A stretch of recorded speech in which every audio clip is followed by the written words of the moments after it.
Welcome to the Undisputed podcast. I'm your host, Jenny Taft. This podcast is the full show from today's episode of Undisputed from start to finish. They've got a busy slate, so Skip, Shannon, let's get to it.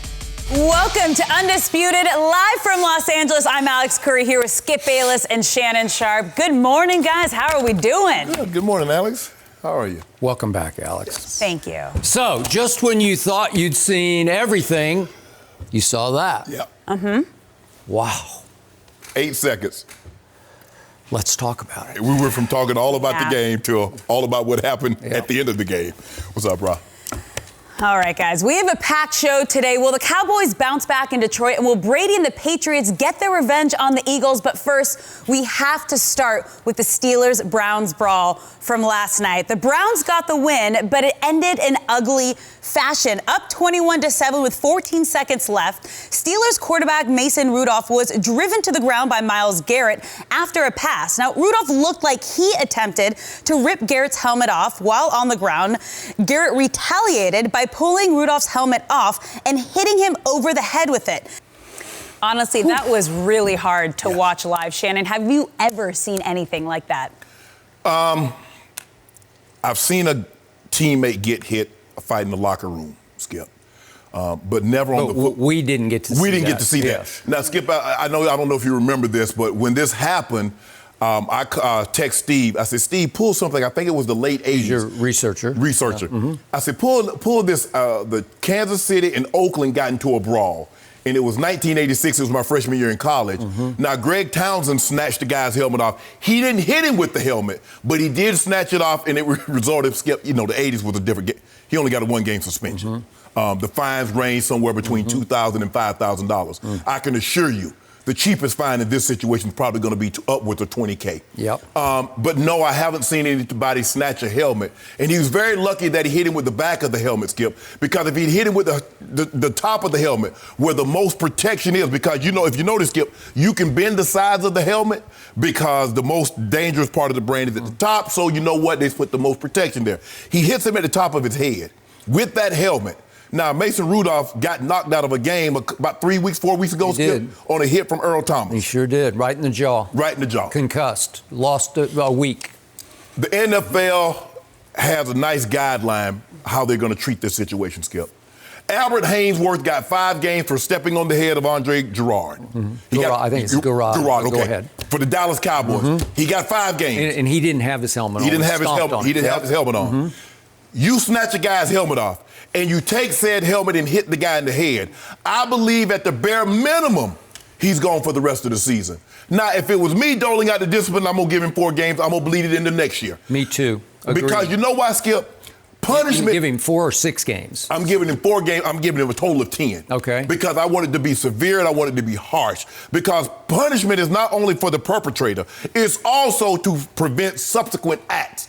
I want anybody to think about doing this again. Man, you remember what Myles Garrett got for snatching the guy's helmet off and hitting him with it? He got 10 games. So I want the punishment to be so severe that a guy, that's not the move. A Ron Artest kind of penalty, right? Yes, because this is what the NFL's up against, Skip. Normally sports, it only debate goes on sports shows. They're going to be talking about this on CNN. They will. They're going to be talking about this on regular news. And that's not what the NFL wants. So they have to send the stiffest, the harsh of penalties that they can possibly stand to let this not happen. Now, the other gentleman, 65, Owen Gobi. Skip, what was that? That's Bush League. You push the guy in the back. You're going to get a game. You're going to get a game for what? After he got bashed in the head, he shoves him down from behind. Skip, what? Skip, I still don't know what Myles Garrett was thinking. Okay, well, clearly he wasn't thinking. And and the way the Steelers' offensive linemen, I'm not surprised they acted like that. Now, Skip, I can't condone Pouncey kicking the guy. But him be acting and punching and doing what he did, that's normal because every offensive lineman in the NFL, no matter what they think of their quarterback, they're going to protect him at all costs. Skip, the guy throws the ball. Why was Myles Garrett so hell-bent on taking the quarterback to the ground with 8 seconds? Did he say something? Was something going on? Was something said that made him react the way he did? But I'll tell you what's going to happen, Skip, and I don't know if you remember this. Al Bubba Baker played with the Browns. And I don't know if he was the Browns. If I'm not mistaken, I think he still was because he later went to the Cardinals. He poked Ron Heller, who was an offensive tackle for the Eagles, in the eye. Ron Heller sued him and won. Because, Skip, football, you can assault people as long as it's a football play. Yep. Swinging the guy's helmet and hitting him in the head is not a football play. So if I'm Mason Rudolph, I ain't flying back. I'm telling Mike Thomas I ain't flying back. I said, I'm going to go on down to the Cleveland Police Department and I'm going to file a report. Myles Garrett, that direct deposit you normally get for a couple of weeks, that's coming to me. And if I'm not mistaken, I think Steve, my researcher guy, said his attorney, Mason Rudolph's attorney, tweeted something. We're in the process of getting more. Yeah. Really? Yeah. Well, he's within his rights to do just that. Yeah, but Myles Garrett got to go sit this thing down for the rest of the year. And if I'm in charge, now I think this is going to fall up under the preview of Derek Brooks and James Thrash. 6 games, I don't see a scenario, Skip, do it. He avoids the rest of the season. Would I be shocked if it bled into next year? No, I would not. This was assault with a deadly weapon. Yes. So my initial reaction was, in all my years of watching and covering pro football, I've never been so shocked and so shaken by anything I've ever seen on a football field than I was by that. Right.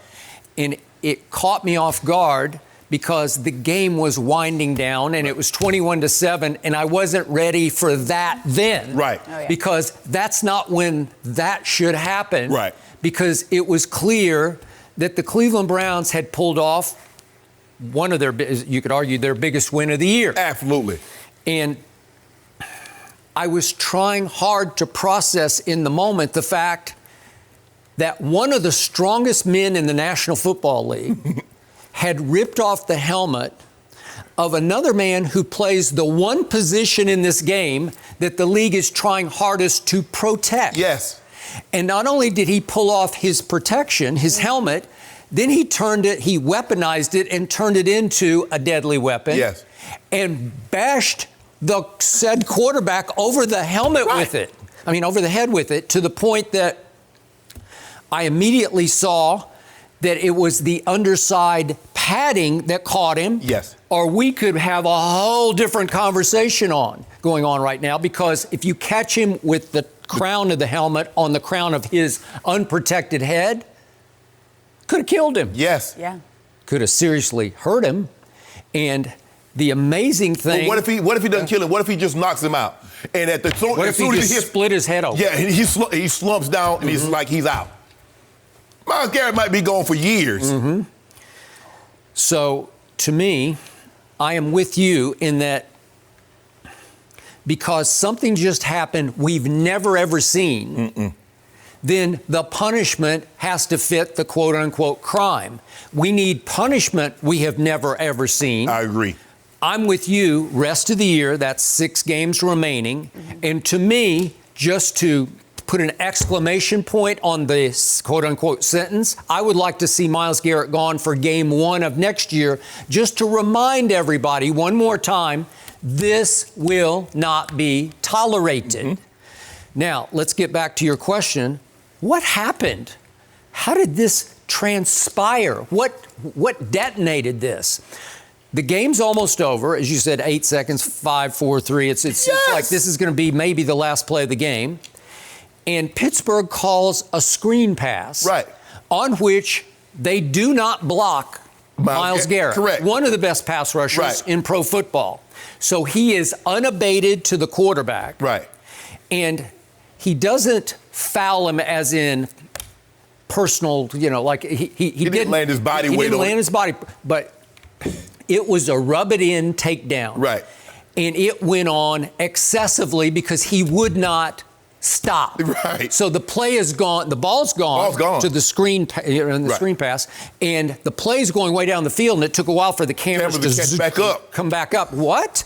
He's still on top of him, and he is just literally rubbing it in by kind of like rubbing his head in the ground. And obviously, Mason Rudolph is going to react to that. He got mad. And again, there were several stories out of Cleveland, and Freddie Kitchen said something after the game. Myles has his version of this that I will keep between the two of us. But there are a couple of reports that said that somehow Myles Garrett thought that Mason Rudolph had kneed him in the groin. Well, I've watched it about 75 times already. I can't see it. I can't see knee to the groin. Right. Maybe he thought that happened, but I can't see that happen in the video. I was thinking, Skip, well, did he say something? Did he utter the unforgivable? Oh, well, I don't know. That was my first thought, too. Yes. Did some word get said? Right. You know what that word is. Or was it a personal shot about his mama? I don't know, something really personal that flipped Myles Garrett's switch. Not that we know of. Right. Hasn't come out yet. There was no source from the locker room saying that happened. Right. So then the next weird thing, this is also a number 2. I've never seen this happen.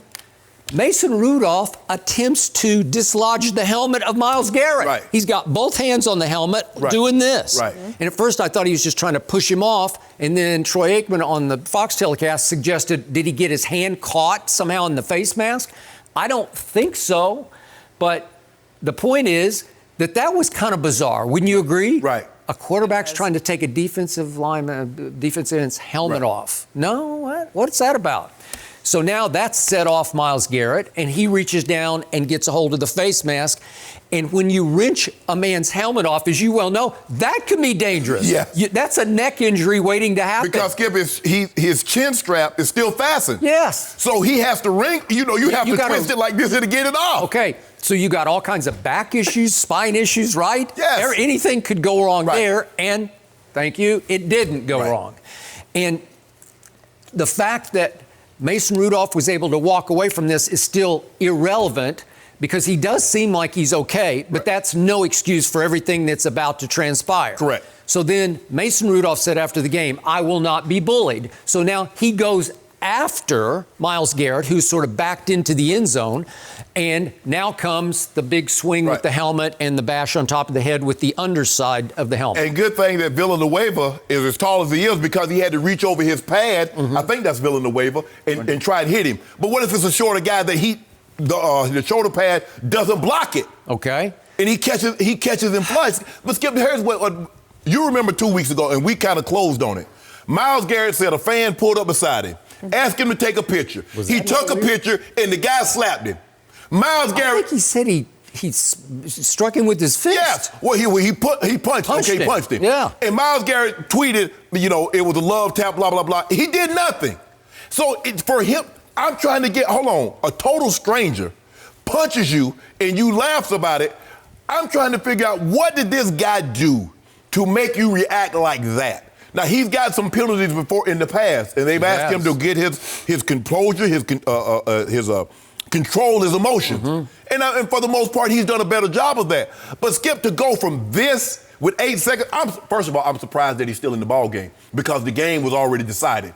Because the last thing the last thing you want, Skip? He rushes the passer. The offensive line cuts him, blows his knee out, and a meaningless good when the game is already decided. So I was surprised that he's in the ball game. And for you to react like this, and I'm like, why was it so important for him? For Myles Garrett to finish him all the way to the ground and still be on top of him and like that. I'll go cut deeper here. To me, Myles Garrett has spent his career trying to prove he's a tough guy because off the field, he's not known as a tough guy. He's known as a deep thinker, a cerebral guy. Right. And I'm going to read a quick quote from a 2017 ESPN The Magazine article. Right. This is the interviewer talking about Myles Garrett. In the span of a few minutes, he navigates the conversation from the genius of Journey, the rock group. Weird, like not probably in his.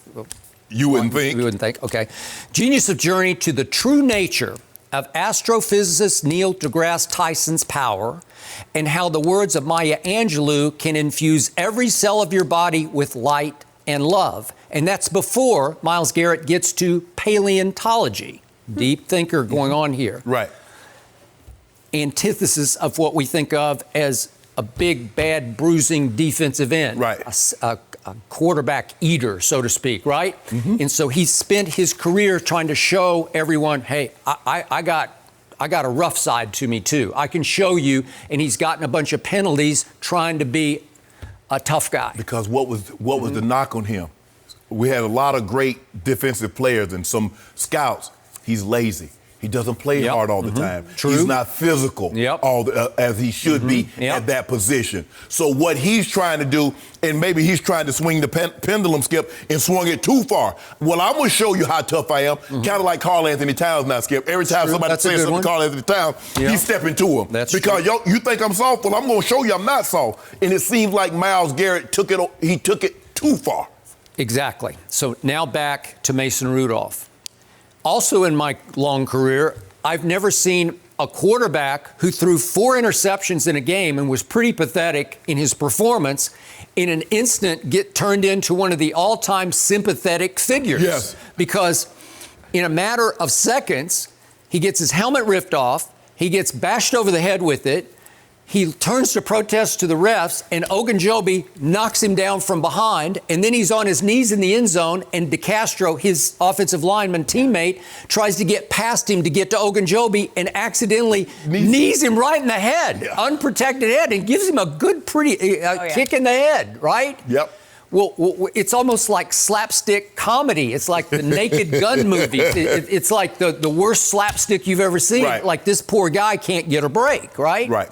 Okay, now I'm to his other teammate, Maurkice Pouncey. You mentioned. This is just me. I hope he gets no punishment. I guess you could fine him if you need to do it for the optics. Chip, he's going to get some games because of the kicking. I don't care about the kicking. I don't care about the punch that he threw. I care that he cared that much about his teammates that he said he blacked out, that he could barely remember what he was doing, that he went into protection mode. Right. Okay? Well, what would you do? You would do the same thing. I know you. Yeah. You would lose it. Yeah.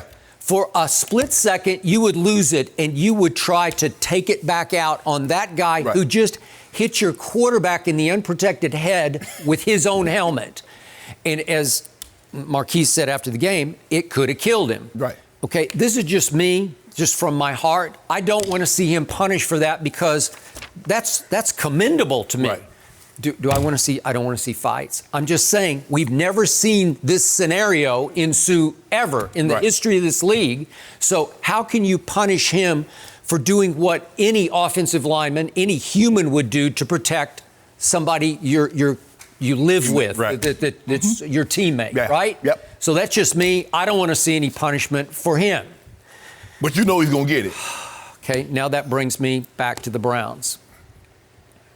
Can you make any case that this whole incident sprang from the fact that Freddie Kitchens has created an undisciplined culture in Cleveland? They lead the National Football League in penalties and yards penalized.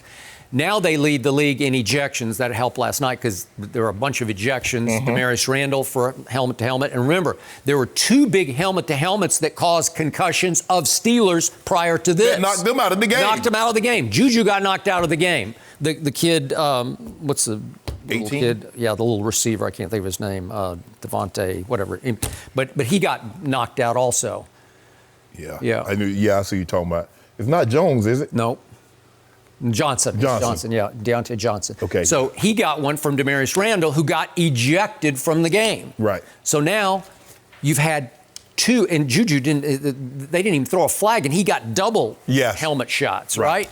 Okay, so that's happened already, and then this happens on top of it, and Freddie got defensive after the game when somebody suggested, is this a culture? Do you condone this? No. Do you teach did this? He coach it? Yeah. Yeah, right. No. Yeah, I mean, look, Skip, I don't remember any coach. I mean, these coaches teach, I want you to be physical. Yep. I want you to knock their tails off. Yep. They use a little harsher language, but we get the idea. Now, procedure penalties, I've been around D-line coaches that said, I need you to get off the ball. And they're willing to accept some false starts, Skip, because you're trying to anticipate the snap of the ball, because he who hesitates beat. Especially in a game of inches. Yep. So you get that. But I've never had a coach says, I want you to go out there and deliberately try and hurt somebody. I haven't been around that. Now, I'm not saying that doesn't happen, but I haven't been in a situation where that happened. But if you better believe if you hurt one of our guys or we thought you were trying to hurt one of our guys, you best believe we're going to try to get one of yours. That's just the way it works. But in the end, if it had been reversed where a Steeler was trying to retaliate on a Brown, you'd say, okay, it got set up by how chippy the game was. But this was another Brown on another Steeler. And guess what happened? You notice, Skip? You notice that Baker didn't come out and take that knee down. Freddie Kitchens wasn't going to take any chances. Yeah. Because that's the last thing you want. Because you try to do that to our quarterback, so what you think I'm going to try to do to yours? Mm-hmm. Freddie says, I don't want to take any chances. Good point. Let's just go ahead. I think it was Gilbert. Take the knee. Yep. We gone. Mm-hmm. You watch at the Skip when they meet at the field. Mike Thomas said, bro, it's not your fault. Hey, you good. You good. It's not you. He understands that Freddie didn't tell the kid to do Myles Garrett to do that. Yep. I don't know what the hell got into Myles Garrett. I don't know if maybe they were cutting him. Maybe he didn't get. I don't know what happened. But for a split second, Skip, it's like he had an out-of-body experience. It's like he passed the time. Like Pouncey said, he blacked out. Mm-hmm. That's the only way you can explain it. But you know what? When he comes through and they give him that 6-game suspension at the bare minimum and he realizes, and if I was him, I'd get on the phone and I'd call Mason Rudolph. I say, hey, bro, check this out. I'm really sorry for what happened. Mm-hmm. I'm going to send you a little something in the mail. Mm. All I know is if you, quote unquote, black out like that out in the real world, you're gone for a long time. Well, you hit some, you go into jail. Yeah. Especially a big guy like that, Skip. That's a lethal weapon. Yep. I mean, it's just like you in a bar fight and you hit somebody in the head with a bottle. Exactly. Yeah, you go into jail. Oof. And I like I said, I've never seen anything like this. Like I said, Greg Townsend, we showed the clip where he snatched the helmet off the guy. But to snatch the guy's helmet off, because he literally picked him up and wrangled it off, because Skip, that's a 220, 30-pound man that you picked him up by basically his head, wrestled the helmet off of his head, and then swung it and hit him and said head with his helmet. What? Man, Roger, man, I don't know if Commissioner was watching. Man, his phone was buzzing because he can't sleep with his phone off either, Skip. Because I'd say he above all. there might be some issues popping out. Yep. No mercy. The Cowboys are coming off their 4th loss of the season, but the good news for Dallas is that Dak Prescott is coming off back-to-back games with 3 touchdown passes, and Ezekiel Elliott has 120-plus yards from scrimmage in 6 of his last 7 games. Meanwhile, Lions QB Matthew Stafford's status for the game remains uncertain after sitting out their last game and practice all week with a back injury. So, Shannon, what's going to be the score of this game? I'm taking the Cowboys 27-20. Skip, Matthew Stafford's not playing. How do you know? He's not playing, Skip Bayless. Well, is that in concrete? It's in concrete. I mean, would you bet your life on it? I would bet my life. Well, I sure wouldn't. I would. Ooh. Considering that what he's gone... I might lose a partner. No. Considering that what he's gone through, Skip, over the last year and a half dealing with his wife, off-the-field injuries, he's not going to put himself at risk. Tony, remember, that's how Dak Prescott got into the starting lineup. Tony Romo had the exact same injury. Well, what did I tell you on Tuesday before we even knew what it was? I said transverse process. Yeah. Did I not? Yeah. Little tiny bones in the small of your back, and they do get cracked on quarterbacks a lot. Right.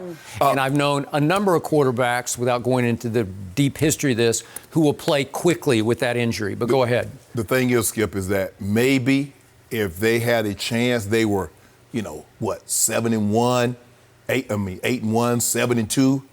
But in this situation, he's not going to put himself in harm's way. Just remember, he grew up in Dallas, Texas, in Highland Park. If maybe you'd be right, Skip, if the game was played in Dallas. And if he grew up in Highland Park in Dallas, Texas, that's one thing. But Dallas is a long way from Detroit. And so although the game will be on television, it's not the same. What was the greatest game Matt Stafford ever played? It was against I know it was a while back. It was in 2013 against the Dallas Cowboys. Remember what Megatron did in that game? 329. Way to go. It was almost Flipper Anderson's record, which was 336. Yes. But Skip, look, Jeff Driscoll is going to start. And then Jeff Driscoll is not very good. And I was like, Jeff Driscoll, that name sounds familiar. Cincinnati. Yeah, he started with Cincinnati last year. He was in Cincinnati this year, was on IR. They ended up waiving him. And now he's starting for the Detroit Lions. Skip, look, Lions have lost 5 or 6. The Cowboys are a more talented ball club. The Lions' run defense is 27th. Big day for Zeke. Zeke will do a lot of eating.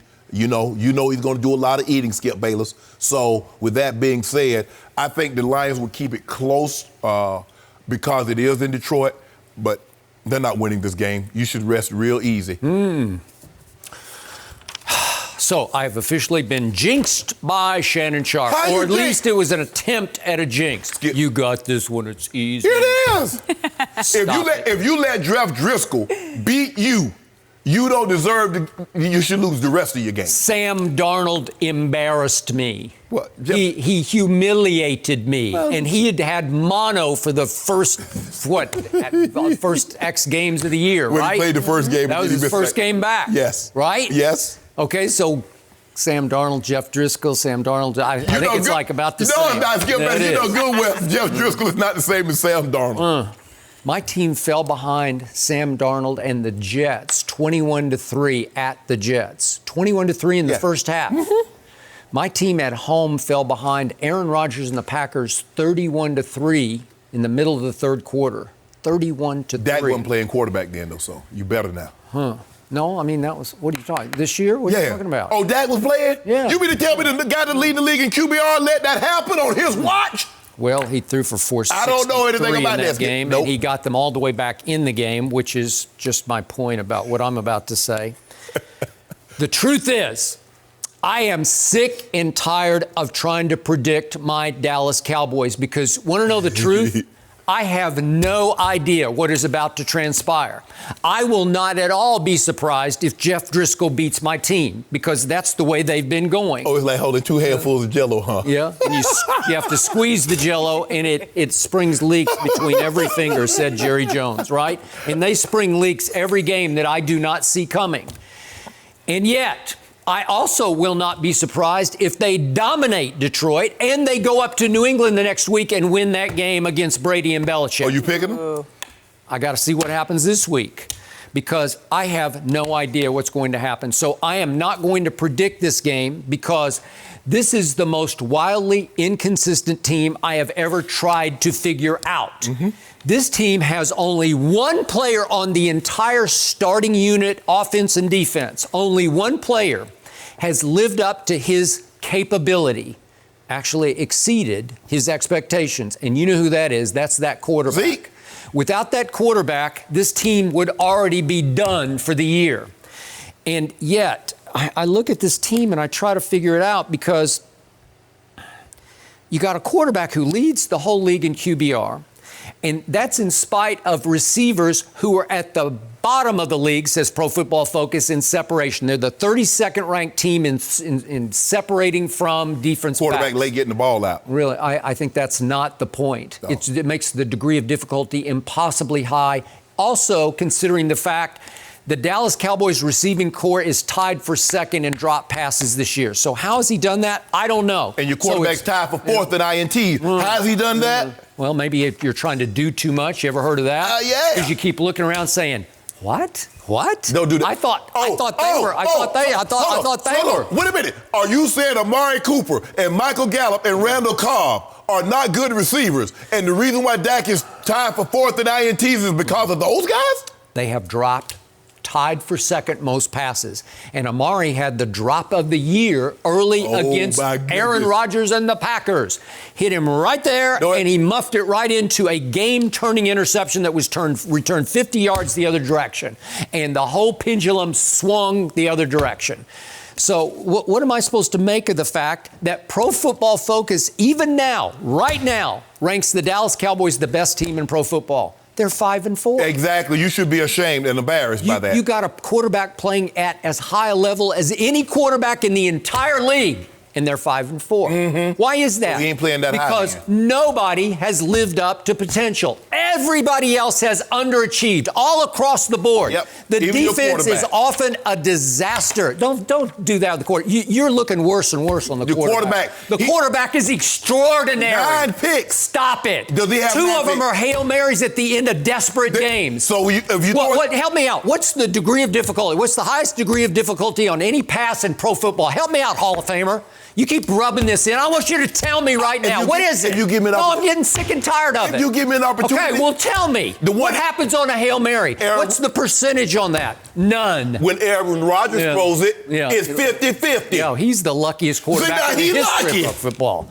Yeah, well, so he aimed that one. Remember the one in Detroit where he underthrew it by 10 yards? He wasn't underthrow, Skip. Oh, it wasn't. Didn't even get to the end zone. It did. It did not. The guy caught it. Go look at it. Skip. Go look at it. It's way underthrown. He caught it, and he came back under the scrum to catch it. Exactly. You think Aaron said, I think I'm going to throw this 5 yards short. He just underthrew it. Skip, he didn't even get a good grip on the ball. He threw it. It was 1 yard deep in the end zone. The defenders went to the back of the end zone. Yeah. It's not Aaron Rodgers' fault they misplayed it. You know what? Right now, Dak Prescott would be leading the MVP race if they were, whatever, 5-4, like 8-1 right now. He would be. Yeah. Yeah, he but would they're not, be. Skip. Well, that's what he's been doing. So that's all I got right now. And it's hard to bank on that because I give you this. Detroit's terrible on defense. Yes. They've given up the 30th worst yards in the league. So, and you worried. Okay. Well, I'm worried because my defense might be as bad as their defense, even though it gets more highly rated, which I don't understand because on a weekly basis, I say they can't stop the run and they can't defend the pass. Help me out. What else is there? What else can you do on defense? Well, they don't take the ball away. What's left? Help me out. Show me one player on defense where you say he's having a good year. I told you the other day, DeMarcus Lawrence is ranked by Pro Football Focus the 27th best defensive player in pro football. They don't even have one player in the top 25. And I'm supposed to think they can go win at Detroit? And listen, I'm going to say it. I'm going to go on record. I will not be surprised if Matt Stafford plays in this game. I'm going to be shocked. Transverse process you can deal with. Unless they're, maybe today they'll rule him out. But if we go to game time decision, you better be careful. I know he didn't practice. Doesn't matter. And guess what he's been doing very quietly? He's been really good this year. Yeah, he has. He's 6th in QBR this year. That's like under the radar 6th. Mm-hmm. And ESPN had a breakdown by Matt Bowen the other day in which he broke down every position's, like skill set capabilities. Mm-hmm. What's the best? What does the quarterback do the best? This, and this. And Matt Stafford was ranked by ESPN the best quarterback in the pocket so far this year and the best when kept clean in the pocket this year. Matt Stafford. You don't think he has firepower? He's got weapons everywhere. Oh, yeah. Right? Holiday and Jones Jr. Yeah, I'd say. Yeah, they got some. Right? The tight end, Hawkinson. They got guys that can play. The rookie, he's really good. But Skip, help me understand this. You said Detroit is not very good. They're 30th in total defense as far as yards allowed. And you got Dak. Why are you worried? Okay, I don't have Zeke. He's fallen to 8th in rushing. I told you Zeke will have a big day. It's the kind of game he should be doing this like every other play. And he will. Oh, really? Well, I haven't seen it all year. That'll be new. You saw it against the Giants. Oh, did I really? I didn't see a lot of eating against the Giants. Skip the man, all them yards, and you said you could have ran through some of those holes. Okay, he's fallen to 16th in yards per carry. 16th? But he's 6th in yards per game rushing. And look. This is another one of those weeks where I say, where is the external motivation? Because I don't trust my coach. He can't light a fire. He's not built that way. He's Mr. Even Keel. He's Coach Clapp. He just keeps clapping. We're okay. We're okay. Right. So now there's been all kinds. The abuse has rained down from the media on this team all week. Well, at some point, do they just get sick and tired like I am of trying to predict them? Do they get sick and tired and say, watch this at Detroit? Maybe, because they did one watch this game the whole year. You know what it was? Yeah, really. It was the Eagles. And that was because Doug Peterson predicted or guaranteed he was going to go down there to Jerry World and kick their tails. Let's go. Right? You talk about your coach and he doesn't light an external fire. But let me ask you a question. If you got he's the captain, he's the pilot. If I've got a pilot, when the thing turbulence, do you want the pilot to come on the PA and say, we're going down? Or you want Sullenberger, the guy that's going to land that thing calm and smooth on the Hudson? Which guy do you want? Well, I want that guy. Yeah, you want him because you know he's not very good. You know he just goes along for the ride. When the team starts to click sort of out of nowhere unexpectedly, he's like, way to go. He's calm. You saved my job. You saved me. That's what you want. Yeah. Oh, you want beep? You know what? Right now, I want Jimmy Johnson. Well, good luck. Jimmy Johnson ain't walking through that door. Yeah, somebody would have been sent home by now. Yeah. If Jimmy Johnson were riding herd on. Okay. Well, the point is, it never would have gotten to this point. Jason Garrett. If you handed Jimmy Johnson this talent, this is arguably as talented a team as there is in pro football. They're 5-4. Because, Skip, Jimmy might have would have done. Jason might have wanted to send some players home, but Jerry won't let him. Okay, and yet. You know why Jerry sits back and says, well, I'm going to hang in with this? They're fourth in the league in point differential. Yeah. You know why that is? Because the quarterback's been so extraordinary in comebacks that they haven't been blown out once. Have they been blown out? No. They have not. But why? But Jerry's asking, why are we behind them again with? Okay. If we got the guy that you said he is. We got Dak. Yeah, what I'm saying. He's the guy that you said he is, but somehow you always falling behind. He almost pulled the Jets game out of the fire. Came within I don't do that almost. Obvious pass interference on a 2-point play to tie the game and send it to overtime. I almost won the lottery. I was off 2 numbers. Okay. No mercy. Now, according to Fox Bet, the Patriots are a 3.5-point road favorite against the Eagles on Sunday. This week, Brady admitted that he isn't over the Super Bowl loss to Philly 2 years ago. So, Shannon, who wins this? Well, we're going to draw his memory. You remember what happened in that Super Bowl? Do I? It's about to happen again. Yeah, Belichick owes this team Stop it, Skip. Stop saying that. Now, I'm tired of you saying that. That's not true, and you know it. No, it's not. I'm taking the Eagles. And I don't really have a good reason to take them because they haven't played the way I thought they would all year long. You finally, for the first time ever, showed me some guts. What? That's a guts pick on your part. They no guts. Yeah, it is because you don't really. Dougie P don't lose to Coach Belichick. Okay. He don't. Well, he did fearless. the first time. He's fearless. Yeah. Did he write that book? He wrote a book called Bestseller. Fearless. Fearless. Well, I think he's turning back into fearful right No, now. he's not. Go ahead. Look, I expect Wentz to play better. I think they'll do a better job. I believe that Jason Peters, who's been out the last couple of weeks, had his knee scoped. I believe he'll be back. Brandon Brooks is again playing on the All-Pro Pro Bowl letter. They just gave him that money. Yeah. Kelsey's a great center. Lane Johnson. So I believe he'll be protected up. I'm a little nervous about Alshon potentially not playing. So now Jordan Matthews, who they just re-signed recently. Wentz loves him. He does. I think the tight ends will play a big role. Goddard and Ertz will play big roles in this. But this game's going to come down to what it always comes down. Defense. Can Fletcher Cox, Brandon Graham, can those guys go hunting? Barnett, can they go hunting? Because Tom Brady is the worst quarterback when pressured. So I believe that's what happens. And I believe they're going to have a good day. And I'm going to take the final score to beat Eagles 30, Patriots 27. 30-27. They're going to score 30 points on Belichick's defense. That's pretty great, right? Yeah, but we've talked about this all year. Yep. So here we go. This game I'm going to predict. And I am so confident in my prediction, I will right now bet you 3 cases of Diet Mountain Dew that the Patriots will win this game. 27-20. I'll bet you 3 cases they win. Give me 3.5. I'm giving you nothing. No. I thought you had the courage of convictions for once. No. You said I'm picking the Eagles. I don't know why. I am picking them. But I need you to give me 3. Give me the line. I'm giving you nothing. Hold on. If you have the guts. You got the guts. You just said 27-20. I'm the road team. And if you're favored. Yeah. Okay. So give me 3 points. No, I'm giving you none. You said you picked the Eagles. Have the guts 2 to put 3 cases on. I'll take 2. 2 cases. Yep. Okay. You'll do 2 cases? I do 2 cases. All right, done. Thank you very much.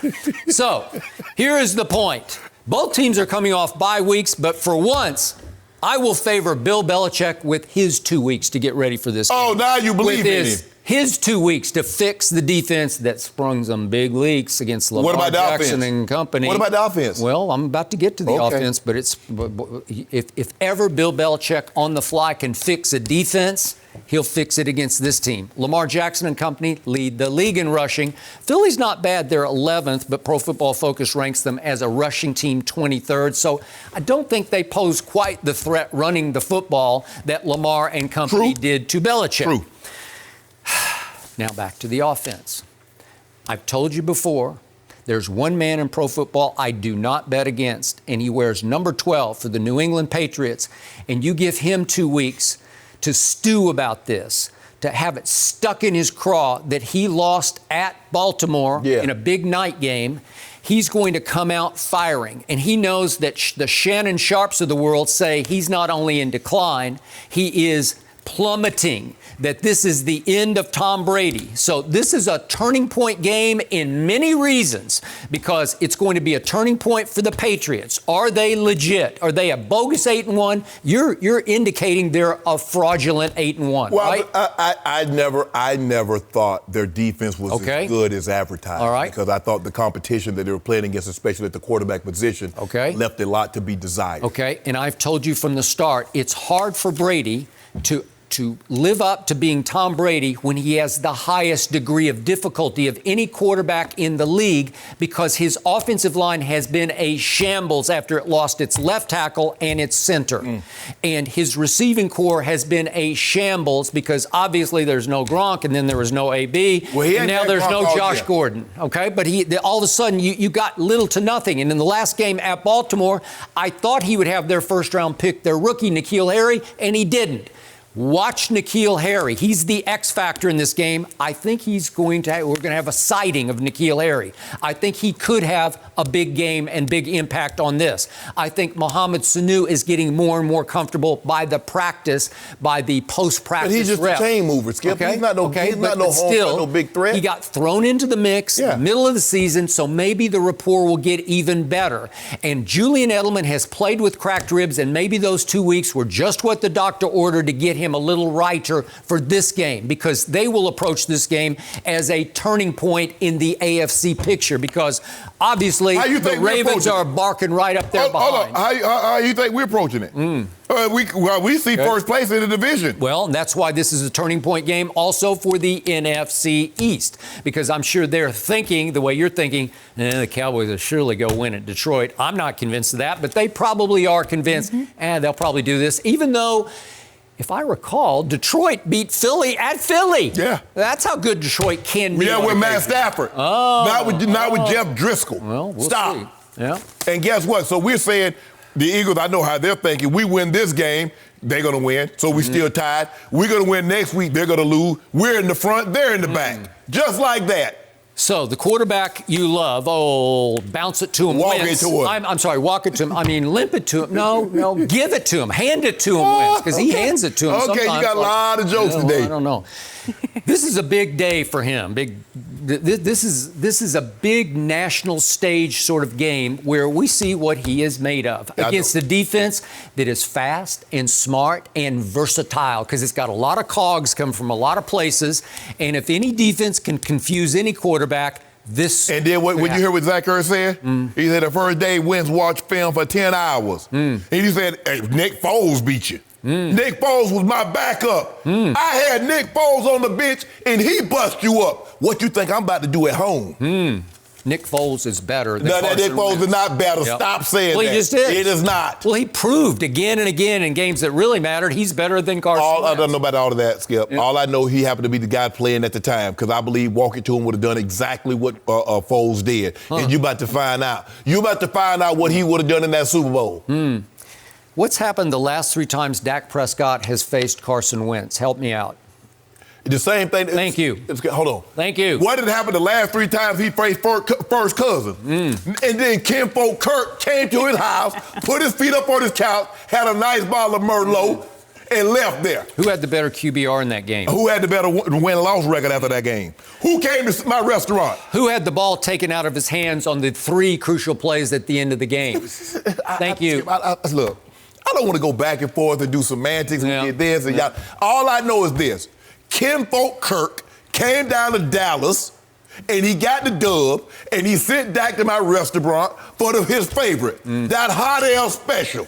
Now, Dak been getting a lot of those in the last 5 weeks. 4 times he showed up at my restaurant asking for the hot ale special. So it's funny, we're talking about 2 quarterbacks in Tom Brady and Dak Prescott, who over the last 3.5 years are the 2 winningest quarterbacks in the entire National Football League.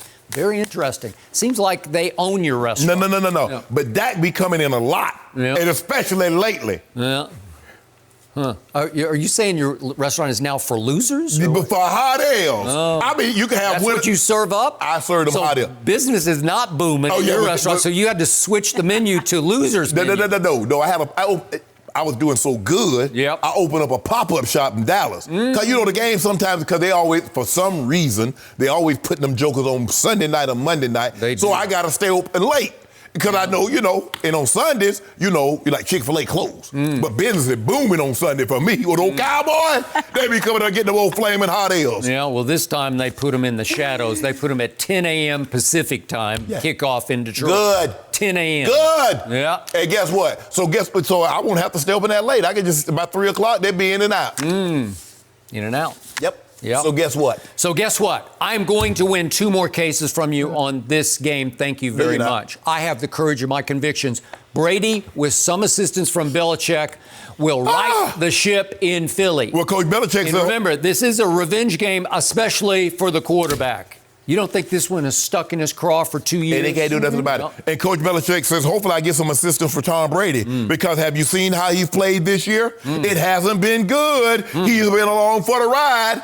Yeah, he's been, guess what, Skip Bayless? He's been in the catbird seat. The defense has been driving the car. And he's doing all that talking head out the window, telling the girl, hey, you want to ride with us? It's not your car, Brady. It's the defense's car.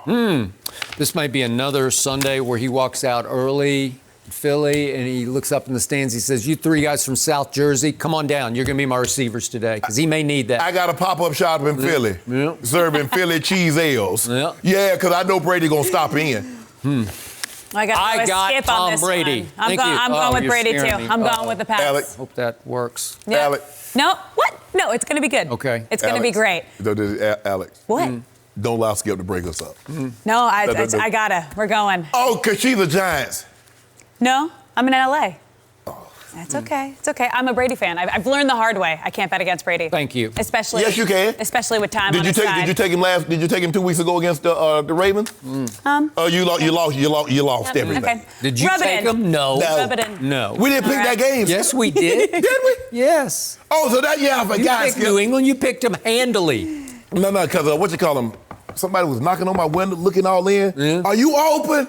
I said, that's Tommy. Yeah, come on in. Sat him down, got him a nice one. Got him a nice big old Ale, because, you know, Tommy, you know, he like an avocado ale. Avocado ale, had him some strawberry ale, because he like, you know, he eat ale. No mercy. So, Shannon, what would you have said to Myles Garrett if you were his teammate? Myles, was it worth it? You put us in a situation that moving forward, we're going to have to answer questions for you. And this could possibly be in the game that we turn the corner. No matter what you think of him, Skip, he's their best player. He's better than Chubb. He's better than Baker Mayfield. The defensive lineman, Myles Garrett, is the best Cleveland Brown player. And they're going to be playing without him for the very foreseeable future. And I'm like, bruh, was that worth? Look, I'm going to support you. Because you a brother, we're a teammate, we go to war. But what you did was wrong. What you did is inexcusable. You put us in a bind, Myles. You put, for the first time since I've been here as your teammate, you put Myles in front of Cleveland. And it's unacceptable. So now, while you have your time away, you got to think about it, bro. How you want, because this is on your resume. It's not coming off. Now, you can do some things moving forward. Get that temper under control, your emotions. You have to channel that. Because, see, once, Skip, your emotions, no matter how great you are, if your emotions take over you and you start hurting the team, you're no good to us. How does Myles Garrett? Yeah, we got Myles Garrett. We got a guy that got 10 sacks with 6 games to play, and he's sitting at home.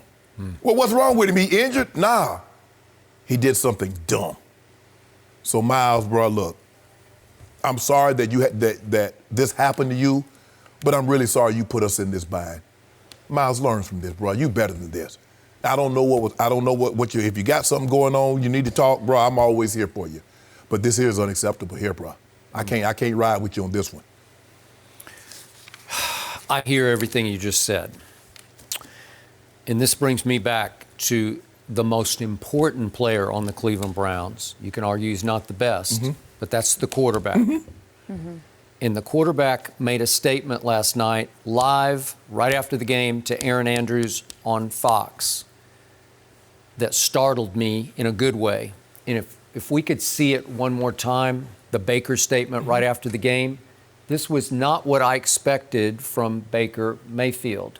Baker Mayfield usually would stand up strongly for a teammate to the point that said teammate, here we go.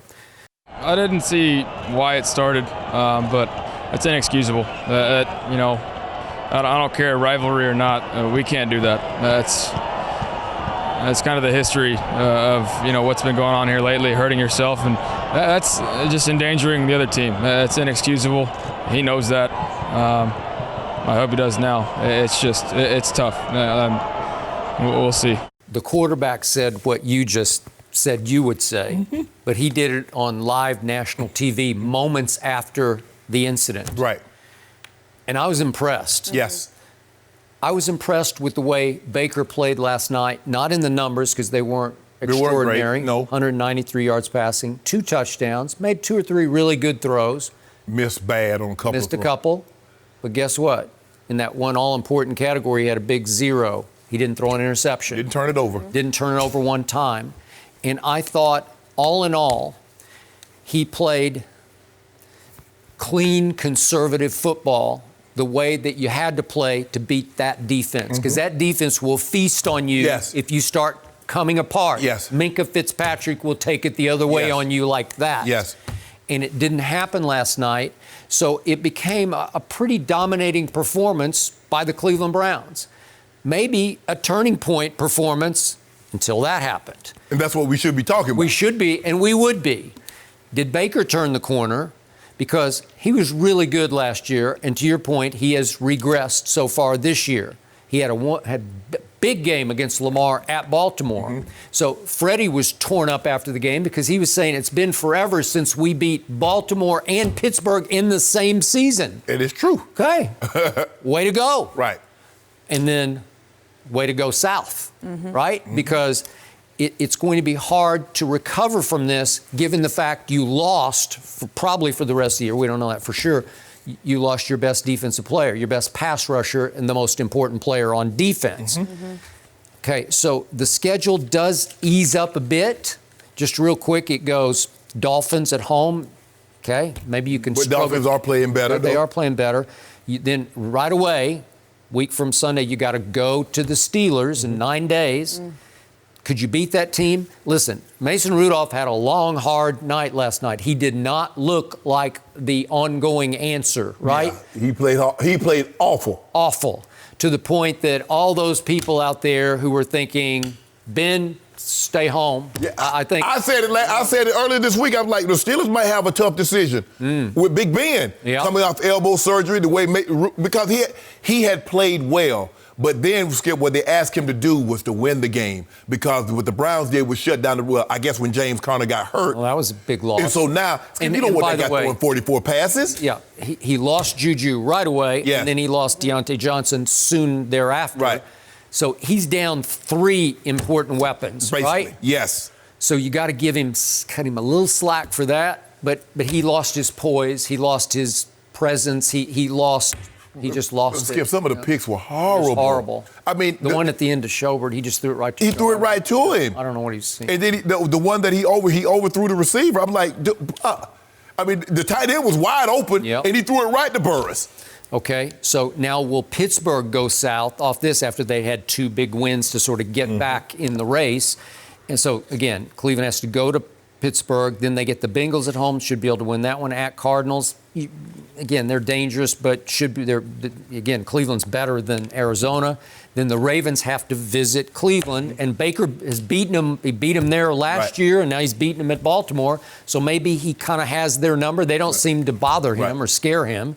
And then they finish at Bengals. Okay, my point is, if you get on a roll, you could finish pretty hot here. Right. And if you win all those, you go 10-6, and you just, I don't know if you win the division. But Skip, how do you generate pressure? Okay. What could happen? I'm going to look at the glasses half full. Okay. I liked what Baker said when he said, this has sort of been the history of what's been going on here. Well, that's a little bit of a shot at the new head coach. that we have played nothing but undisciplined football. We're leading the league in penalties and penalty yards, leading the league now in ejections. Right. So he's taking a little bit of a shot at the head coach saying, you did allow this to happen, and this is now it's gotten us in the worst way. Right. That the most undisciplined act of all has cost us our best defensive player. So my point is, will this be a rallying point for this team? It could be. Where everything starts to click, where everybody refocuses, where everybody says we're not going to commit dumb penalties and false starts and personal fouls and unnecessary roughness penalties. Right. We're going to eliminate all that. And again, sometimes you lose a good player and everybody raises their game. Well, they're going to have to. Okay, because it looked like Morgan Burnett, it looked like he had an Achilles. That's right. what they've announced. So, again, he's a good player at safety for them. And Skip, their DBs, they get some dumb penalties. Yep. I mean, I'm but like, they're talented. Yeah, they're talented. Ooh. But I just can't believe. I'm still thinking. I remember lying in my bed last night. I'm thinking, what the hell was Myles Garrett thinking? I mean, what would possess you to snatch the guy's helmet off and then club him over the head with it? Mm-hmm. Well, look at him. He was grabbing at his helmet. Okay. Mm-hmm. Okay, if you want to say what is necessary? What is necessary? So if you want to take it to that, look at what he was doing. There's something called necessary force. Yep. Well, I'm telling you again, I'm going to say it one more time. Myles Garrett, extraordinarily talented, incredible physique, and a weight room warrior. Mm-hmm. He has spent 3 years trying to prove to the National Football League that an intellectual can also be a dominating football player. Yes. He can be a tough guy. Mm-hmm. He can, so to speak, eat glass on the football field. Right. And that was another indication of his mindset going into every game is, I got to show him. And when he gets, in his eyes, shown up by the rival quarterback, he's going to do anything in his power to show everybody, I'm a tough guy. Well, that's not a tough guy. That's just a bully. You know, right. But he tries to turn himself into a bully on the football field. Well, after the NFL put these games on him, and he get that letter from Mason Rudolph's attorney, I bet he won't ever do this again. I would say you're exactly right. It'll be interesting to see where his career goes from here. Mm-hmm. But I mean, he can overcome his guilt. Because you know a guy who had problems like this, that had anger issues? Joe Green got the name Mean Joe for a reason. Everybody thinks of him as that guy, the football player skipping that Coca-Cola commercial. That's true. But he got the name Mean Joe. Just Google. You would never think that, but talking to him, obviously being in the Hall of Fame and being around him, but I knew him before, you would never think he was like that, Skip. But he had issues like this. He snatched the guy's helmet, kicked the guy in the groin. He was a tough, you know what? But he changed all that. He's like, you know what? He cleaned it up. Became, I think, two-time Defensive Player of the Year and arguably one of the greatest defensive linemen to ever play. So Myles Garrett can turn this around, but this is going to follow him forever. Now, where he goes from here, if he lets this define him, don't let this define you. This happened to you, but this doesn't have to define who you are. No mercy. Carmelo Anthony is headed to Portland. The Blazers are reportedly signing the free agent after he had been looking for a team since February. LeBron was so excited for his friend to be signed that he posted 7 stories to Instagram in over a 2-minute period last night. Shannon, did the Melo news surprise you, and were you following along with Bron? It did surprise me that he got signed. But I'm not surprised that he signed with Portland, Skip, because you're talking about a team that was in the Western Conference Finals last year, and they've lost what? They've lost 6 of 7, and here we are right now. They're 4-8 total loss. Skip, and what happened is they lose Mo Harkless. He goes to the Clippers. Alfred Camino's gone. Zach Collins is out for a couple of months. Nurkic has yet to return. Pau Gasol. So they need somebody to give them some offense, because you ain't getting no defense from Melo now. So let's not confuse the two. In year 17, he's never was a defensive guy, so he's not about to start playing defense now. The question is Melo going to be able to accept his role? Because what happens when Dame and CJ goes to the bench, they were lacking scoring. So Melo, I believe, can still score. What is his role going to be? Is he going to be coming off the bench? Is he going to be a starter? So I think it would work really well, Skip, when CJ and Dame's off the court. He's out there, so he's the guy that can score, because he can still score. But Skip, the days of dump Melo the ball and he takes 15, 18 seconds to decide what to do with it. Skip, those days are long gone. He's not going to be the Nuggets guy. He's not going to be the first couple of years, at the Knicks. That's not what he is now, Skip. But everybody vouches for him. You see LeBron and D Wade and KD. Everybody vouches for Melo. Love him. He gonna get an opportunity, Skip. He gonna get an opportunity to show just how good he is.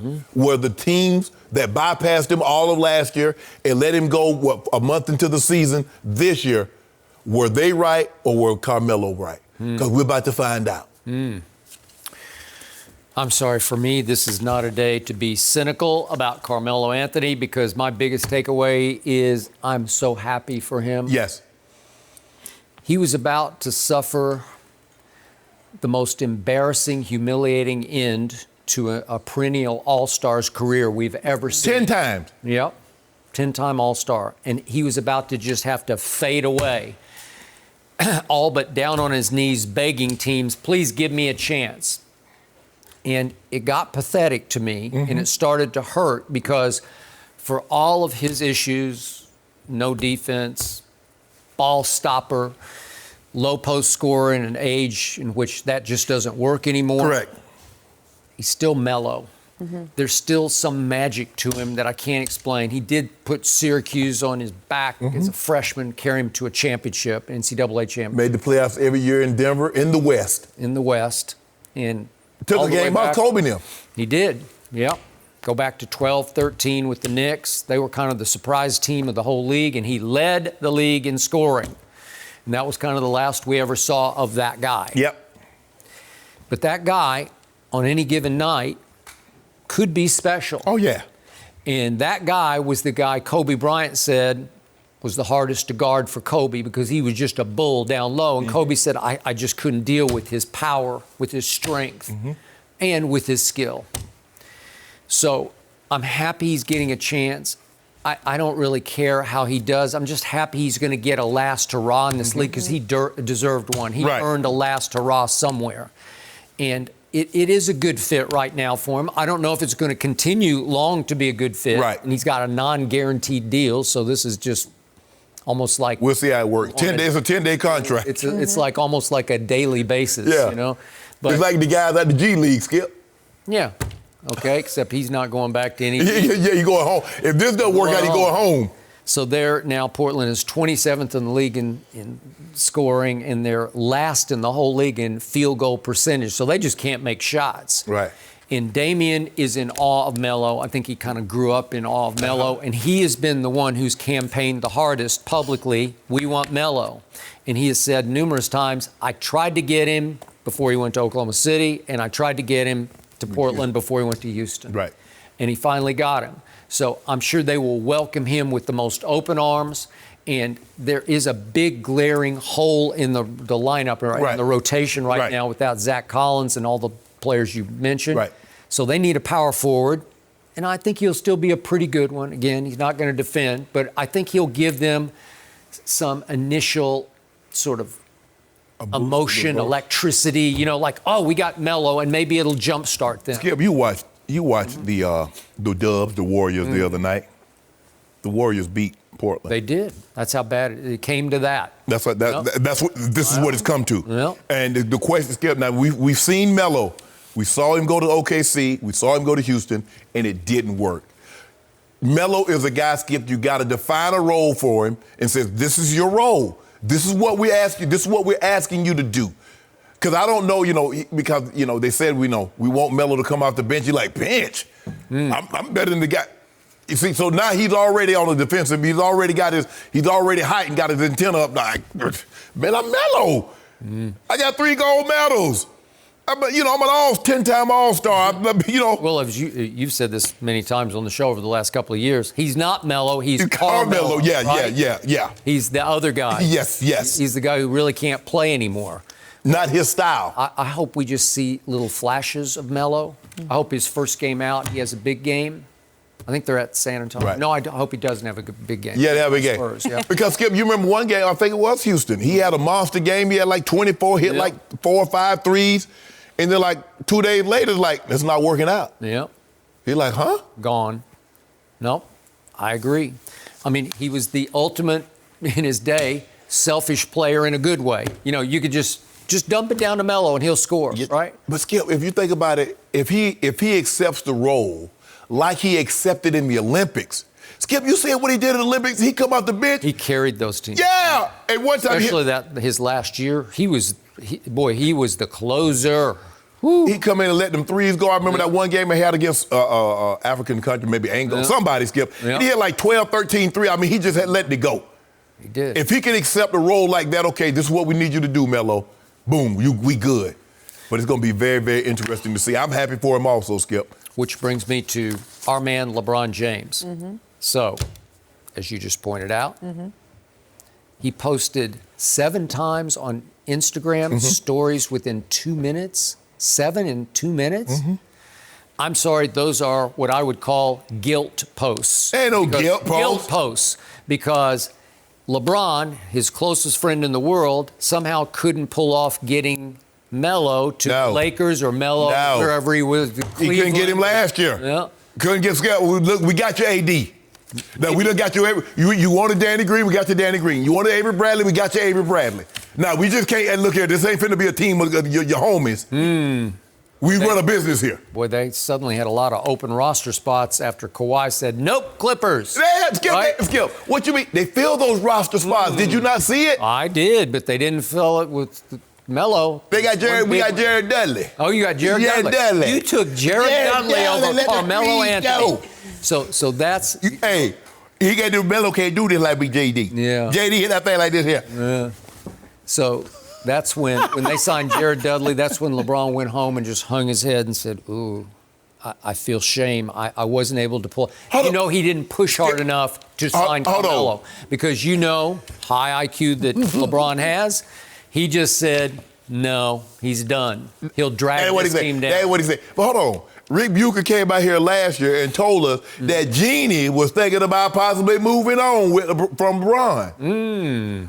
We're in no position. We got to worry about us. We rolling good right now, Skip. We got something good right now. You know we play tonight. About to go to 9-2. We about to go to 9-2, Skip, best record. Right away. Hold on. Did the Clippers win last night?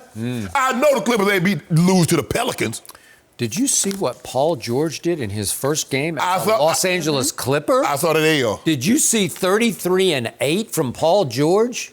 Got gumbo 24 L. minutes? He got a trip etouffee. Wow. L. Interesting. Jambalaya. L. No Patrick Boudin. Beverly. No L. Kawhi Leonard. Only Paul George in game number 1. 33-8. Hold on, Skip. Woo! Skip. I sat back and I said, LeBron. Yeah. They loaded Paul. PG looked good. Yeah. He looked good. But hold on. You mean to tell me we 3 weeks in the season and guys got calves and backs and knees already? No mercy. Last night, the Browns got the win, but it ended in ugly fashion. Up 21-7 with 14 seconds left, Steelers quarterback Mason Rudolph was driven to the ground by Myles Garrett after a pass, sparking a brawl in which Garrett ripped Rudolph's helmet off and hit him over the head with it. After the game, Baker Mayfield said what Garrett did was, quote, inexcusable. Marquise Pouncey, who was ejected for throwing punches and kicking Garrett, said that Garrett could have killed Rudolph. That is a hefty claim, but we've got actor and comedian George Lopez joining us now. What a fantastic way to come in. First of all, we can't condone any behavior of using instruments. It's the unfortunate part is, we all understand if you grew up economically. My grandmother once bought me a train track and then proceeded to use part of the train track to hit me. So to get hit by your own gift, to swing a helmet off is not good. So who knows what's happening with this? So, by the way, it is a pleasure and honor to have you here. You're in that pantheon of Richard Pryor, and Eddie Murphy, and Chris Rock. You're somewhere up in there. What's in there? All right, thank you. Yeah. I appreciate it. Huge fan of the show as well. He had it before the show. Yeah. So, how shocked were you that this happened to the point that you thought, I've never seen that happen in a football game? Because you've watched a whole lot of football. A whole lot of football. What becomes the high water mark? You know, when you stomp a quarterback when he's down, they've already eliminated anybody going over the middle to get hit. A lot of people got hurt that way. But this is a new high. I don't think the NFL should allow it. You know, I think the players were saying that on the street it's a year. It's funny how the players know the penal system. It's 6 months to a year, but in no way is that should be condoned. I mean, to lose your job over it is, I don't know about that. Yeah, that's a bit much. But what's next? I mean, at some point, all that type of violence has to. Listen, at Popeyes maybe, but in NFL football, never. You grew up watching the Raiders. Now the Raiders had a lot of this going on back in the 60s and 70s. This was very commonplace, but they wanted to get it out of the game. They wanted to clean the game up. They don't want when you turn on your television and think you're going to see this at an NFL football game. No, you know, helmets are supposed to prevent concussions and not be used to cause them. Right. But as a Los Angeles guy growing up, I was a huge Ram fan, and then they left, and now they've come back. But I'm Raiders all the way. I mean, even you know how hard it is to get your hair silver and black. Silver and black, huh? It's when they came back after 25 years, and we didn't have football here for 25 years, and now we have 2 teams. So the Rams coming back a lot. Danny Trejo, there's a lot of evil and go. I think everybody's all on the Ram side, not me. I'll go up to Oakland and watch football. It's almost like if a relative came back, your dad, I didn't grow up with my dad, but if he came back 25 years later and just wanted to shake my hand and say, hey, I'm back. Right. I said, no, I'm over here with my stepfather, the Raiders. So, Can you blame the quarterback in question at all for instigating or starting this? Because Mason Rudolph's on the ground. Myles Garrett has given him the business. He's rubbing it in but just pushing him down, and this is going to be maybe the last play of the game. The ball is gone. There's no reason to continue this. But Mason Rudolph then does something I'd never seen. He grabs Myles Garrett's helmet, and he's doing this to it. I think he was trying to dislodge his helmet. He picked him up off of, he was seated on the ground, picked him up by the face mask, and then, started to swing it. So, his apology, it just got away from me.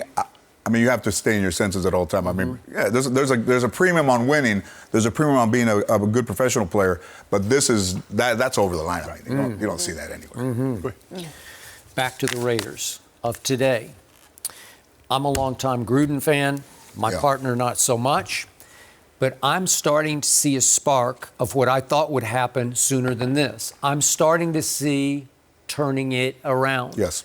John Gruden, I've always said, creates a force field in a locker room unlike any I've experienced since I covered Jimmy Johnson's Cowboys. Sure. There's just something about him. I know he can be an actor. He can be a little over the top to the point of almost being a caricature of the Chucky Gruden that we all sort of knew the first time. But I think it's starting to click with the football team. And I wasn't sure he was sold on Derek Carr, but he better be because Derek Carr is very quietly having a season here. Yeah. It's a lot of fun to go and watch them. The fact that they've been there forever and you see a stadium that maybe doesn't have the best plumbing, doesn't have is not aesthetically pleasing on the eye. But those fans love the Raiders. People come in. I love the Raiders. You go over there.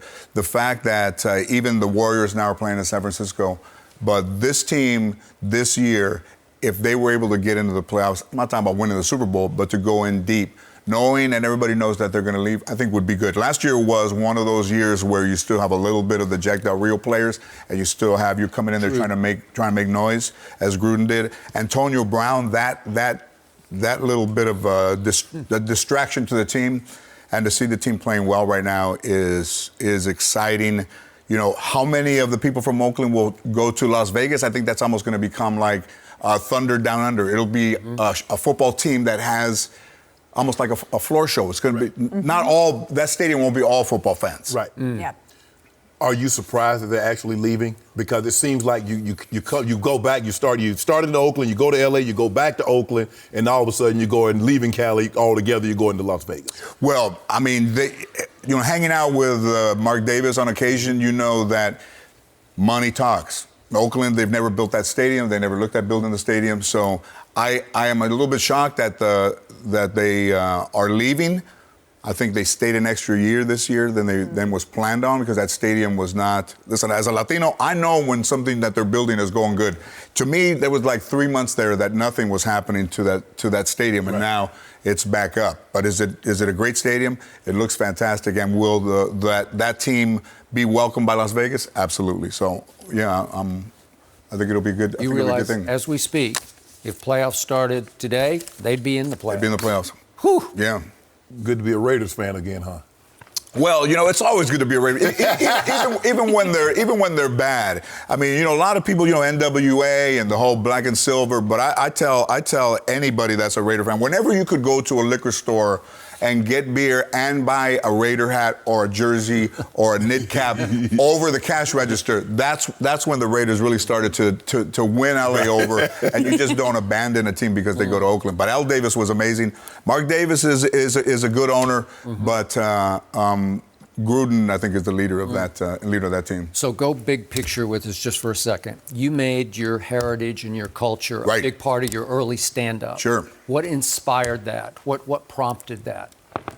Well, you look at Ted Williams. Ted Williams' documentary on Netflix, he's Latino. His mom was Latino. Jim Plunkett, Latino. Tom Flores, Latino. Not in the NFL. Hall of Fame, both of them. So I think looking at people that inspire you as a child and then growing up and knowing that that's not the way that the world really is. I mean, I think both of those guys. I mean, if you look at Jim Kelly, he lost 4 Super Bowls. He's in the Hall of Fame. Jim Plunkett won 2. He's not in. Tom Flores, not in. So those guys should be in. Tom Flores, the only other person with those credentials is Mike Ditka as a player, as a coach, as an owner, having Super Bowl rings. And to see that.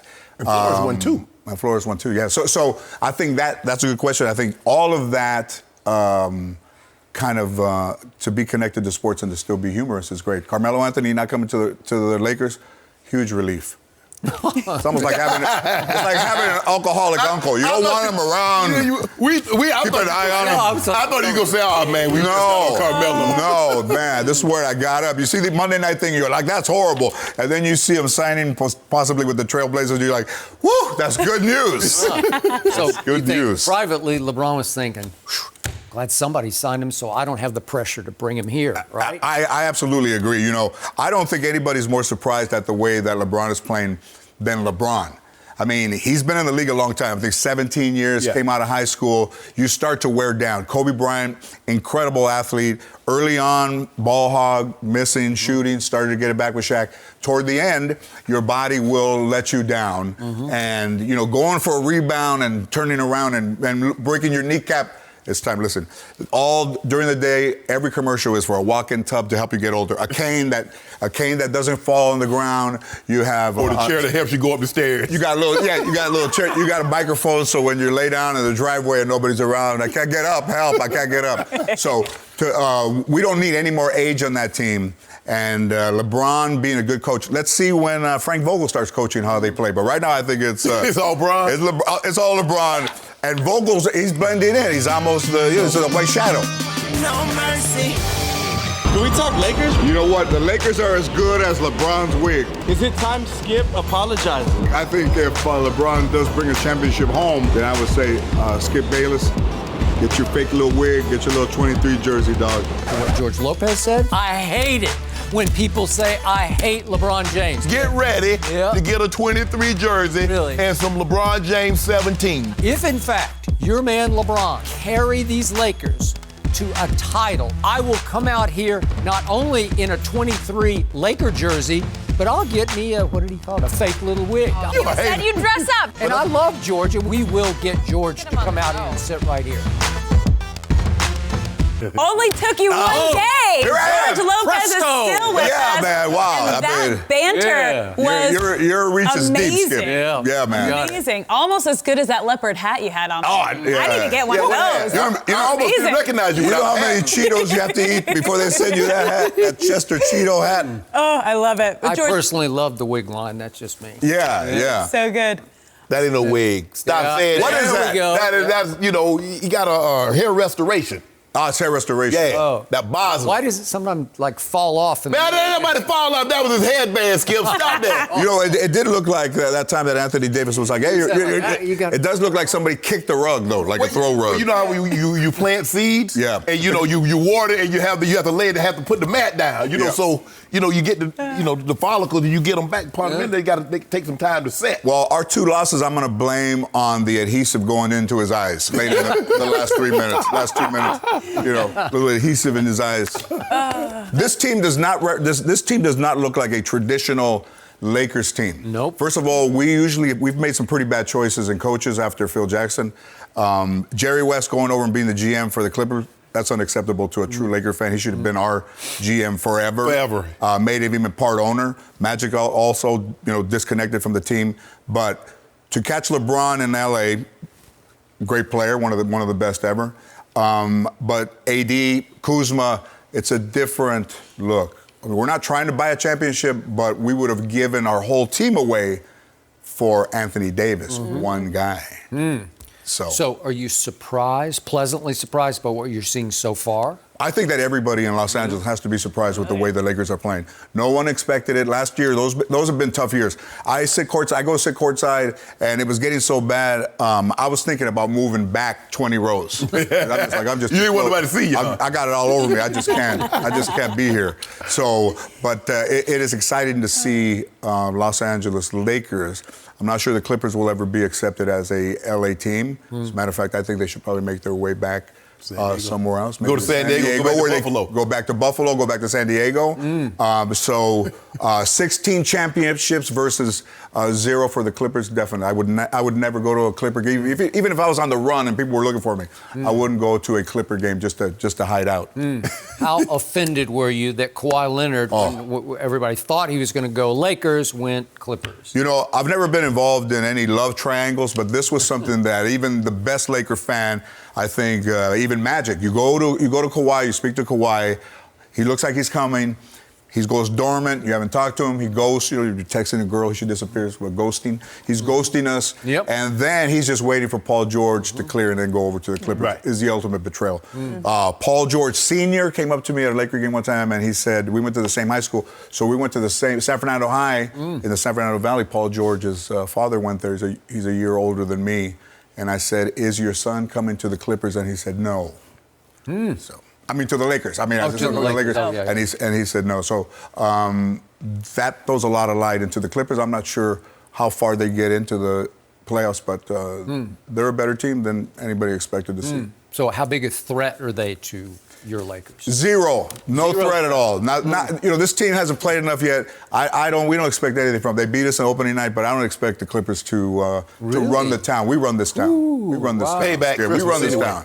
Payback on Christmas? Is it going to end on Christmas? No, we just parade gonna pay, is the day after. We just gonna pay you guys back because y'all hyping up. Oh, they beat you opening day. They did yada yada yada. But when we drop that thump on you on Christmas Day, order will be restored. So. How much do you miss Lonzo Ball, Brandon Ingram, those guys? Well, I miss Brandon Ingram. Lonzo Ball, that was tough. Having the father around and holding press conferences with fans after the game was not cool.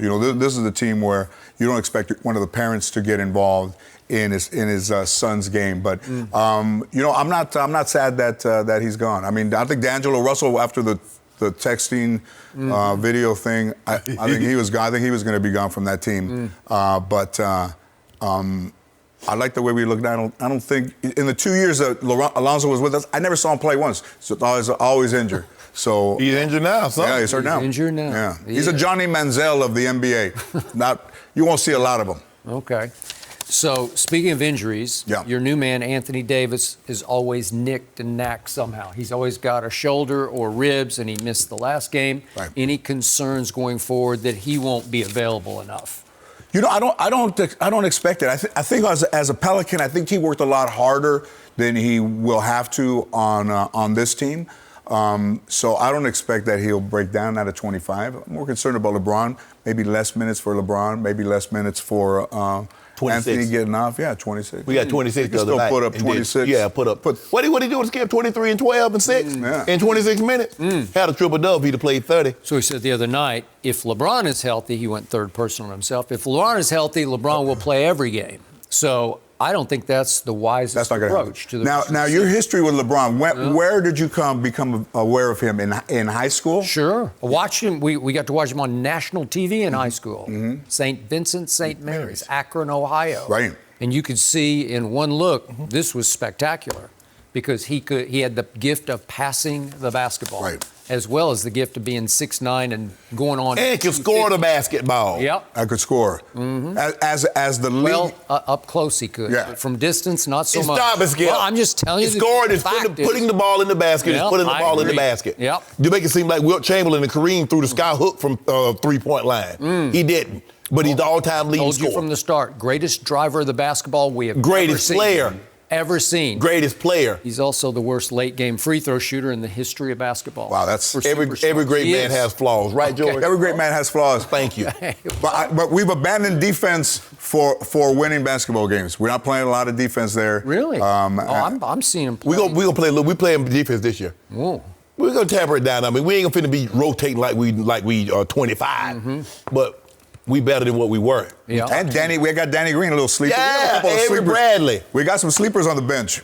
I would say Kuzma's Jared a little Dudley. bit of a baby Kobe. Kuzma, yeah. That Dudley, we got Dudley. Whew. In the pinch, we got Dudley. Yeah, free, baby. Okay. You're a hater. As we go back. So, have you had any conversation with LeBron at all at courtside? Or? We've exchanged hand signals. I take Arsenio to the game a lot. Do you?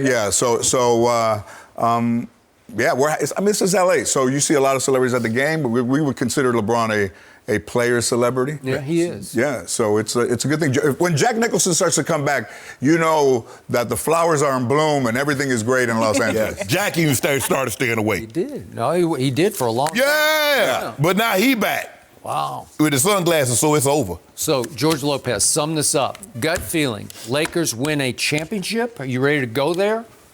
You know, I will say that depending on whether the team has found out about CBD, because it is legal in Los Angeles, we will say that we possibly could be looking at a return to a championship city again. Not the Clippers and the Lakers, I say. The ultimate disgrace for you would be Clippers win the championship. That would be horrible. Yeah. Wow. I think you would never, I think I'd hide my head in shame. I mean, it'd be the first one for the franchise. So I would say that that's not going to happen. Listen, the Taylor Swift banner will be up there a lot longer than a Clipper banner will be up there. That pretty She much does. sums it up. I know. She does. She has her own banner, and the Clippers do not. Not that I'm hating it, but it's just a different tough. fan. Even the fans of Clippers are a little bit, yeah. They hire a guy in a We got everything. Jack and Lopez, and y'all got Billy Crystal. You got Billy Crystal. Jack. Okay. Lou Adler, we got. Yeah, Lou Adler, that's big.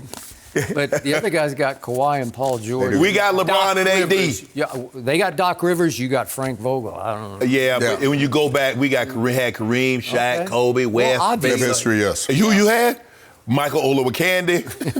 Yeah. Harold Meitner. Yeah. It's not about the past. Daddy, it's about Daddy. the present. A 51-year-old Vinny Del Negro played in there. He did. But this is I think you see when LeBron is in his mid-30s, this is that league turning over. So in a couple of years, LeBron will be gone, AD will be older, all these guys. So now all the young players are coming up now. And I think jersey sales will suffer for a few years until somebody steps up, which is that's all about. Jerseys. LeBron better get it this time because he's getting old. Yeah, don't worry about it. I'm hoping so. Yeah, I hope so. I'm hoping so. With That's all all the we best can do. parades. Right? No mercy. Now, last night, the Browns got the win, but it ended in ugly fashion. Up 21-7 with 14 seconds left. Steelers quarterback Mason Rudolph was driven to the ground by Myles Garrett after a pass, sparking a brawl in which Garrett ripped Rudolph's helmet off and hit him over the head with it. After the game, Baker Mayfield said what Garrett did was, quote, inexcusable. Marquise Pouncey, who was ejected for throwing punches and kicking Garrett, said that Garrett could have killed Rudolph. We are joined now by Fox Sports NFL analyst Eric Dickerson. What was your reaction to last night's situation? First of all, it was wrong. I mean, there's no doubt about that. I mean, in our era is a little bit different, you know. But that's wrong. And you know, the thing is, you know, I know Myles Garrett. I met his family. He's a good young man. He really is. He's a good guy. He plays at Texas A&M with my cousin Ricky Seals-Jones. They happen to be on the Browns together. But that's you can't do that. My dad had a saying.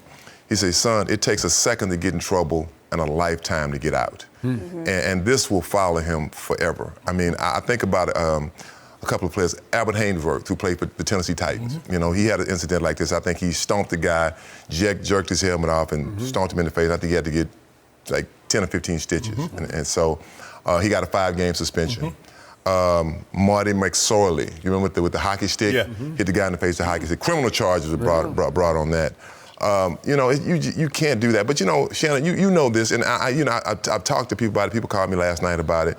If you've never played football, and I'm saying again, this is wrong, but you get so amped up. You do. You're so amped up. This is a rivalry game. They don't like each other.